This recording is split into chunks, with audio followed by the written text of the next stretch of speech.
Great Smoky Mountains National Park. I am Park Ranger Taylor. As a park ranger, I know a lot about bears. So today I'm going to tell you two different stories about bears, and it's your job to decide which one is based on truth and which one didn't really happen. One of the stories is based on facts, and the other one is based on make-believe, which means it didn't really happen.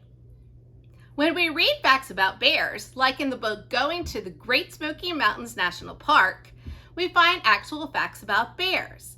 That is called a nonfiction story. The other type of story is the one that's like Goldilocks and the Three Bears, where Goldilocks is a real person and the three bears are talking bears, so that can't really happen. Those books are called fiction books. Are you ready to begin? Great! As you listen carefully to the story, make notes about whether you think the story is fiction or nonfiction. Let's begin with story number 1. Black bears. Black bears are interesting animals. I'm here to inform you that you will see black bears as you hike through the Great Smoky Mountains National Park. To help prepare you for your hike, I'm going to teach you about black bears. Black bears are the smallest type of bear in North America. They are 60 to 72 inches long. An interesting fact about black bears is that they are omnivores. They eat berries, nuts, insects, and some animals. Black bears are good climbers since they have short, curved claws. In the winter, they hibernate in dens, which they make themselves. Stay away from them for your own safety. They are real animals. So, what do you think? Was that story fiction or nonfiction? That's right. The story was a nonfiction story. I just told you a true story about black bears. That means the story could actually happen. It's based on facts. When I think about the word nonfiction, I think about how it starts with the letter N. N can stand for not. And then fiction starts with the letter F. We're going to call it fake. Put it together and it's called not fake. Fake means that it can't really happen. But nonfiction is actually real and it can happen. So that means when we put it together, it's not fake. It's nonfiction. It's all based on real life facts about black bears. Bear with me 1 minute as I ask you to do one more thing. We're going to go back in the story and prove how we know that it's a nonfiction story. Look for keywords or facts about black bears so that you could prove that it's a nonfiction story. The purpose of this nonfiction story is to inform or tell about black bears. So to inform is your first clue word as to why this is nonfiction. The next keywords that I see are the words to teach.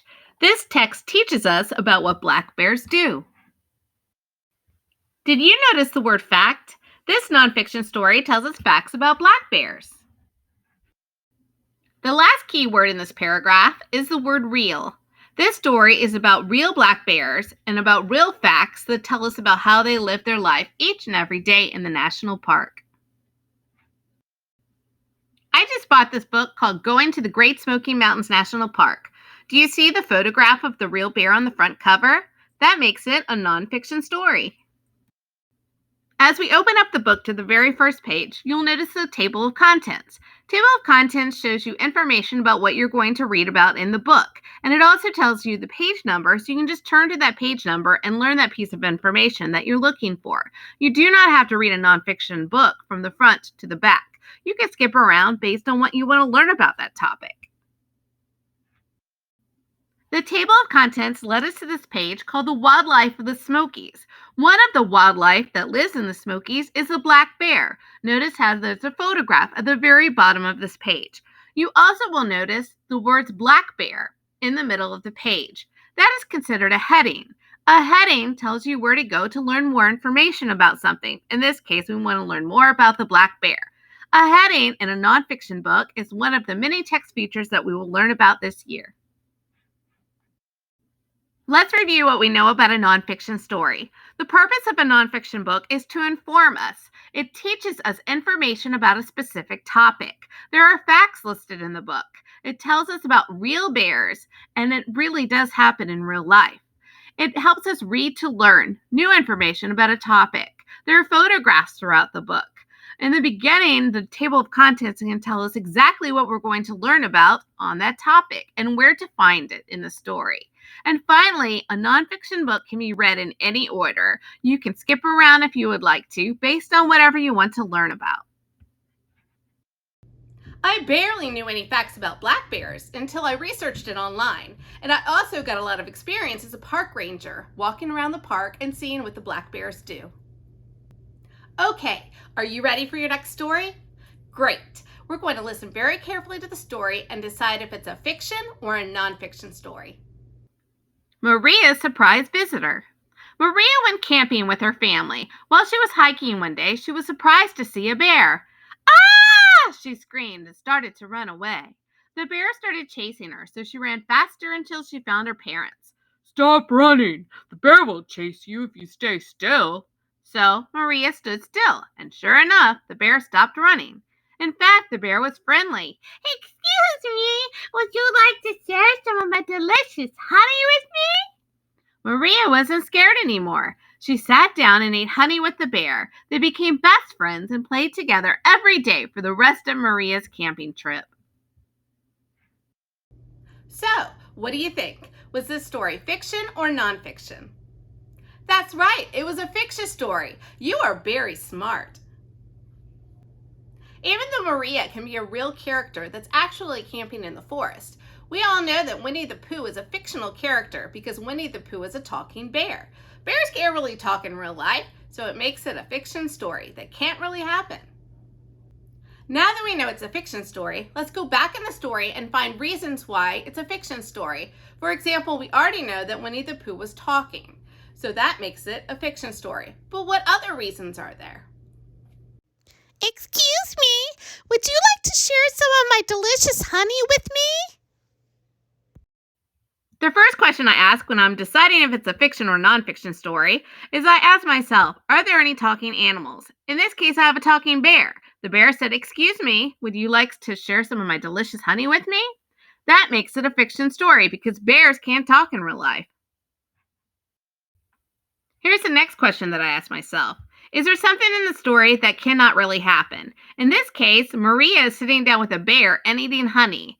I don't think that's going to happen in real life because most people say to stay away from wild animals like bears. Let's review what we know about a fiction story. The purpose of a fiction book is to entertain us. It's just something that we read for pleasure, to enjoy it. There are talking animals in the story, and then there are things that happen in the story that are not really real. Here are some story elements that are very common in fiction stories. First of all, you're looking for the characters in the story. Maria, her parents, and the bear are the characters in the story that we just read. The second story element in a fiction story is called the setting. The setting tells us where the story took place. In this case, it happened in the camp and in the forest. It also tells us when the story took place. We might infer that the story took place during the daytime. The third story element in a fiction story is called the conflict. You can also call the conflict a problem that happens in the story. In this case, a bear is chasing Maria, so that made her scared. The fourth story element that we have in our fiction story is called a resolution. A resolution is a solution to the problem. In this case, Maria stops running, so the bear stops chasing her. It's important that we read a fiction story in order. It has to be read from the beginning to the middle and the end. Otherwise, it's not going to make sense to us. And finally, a fiction story is fake. It's not real.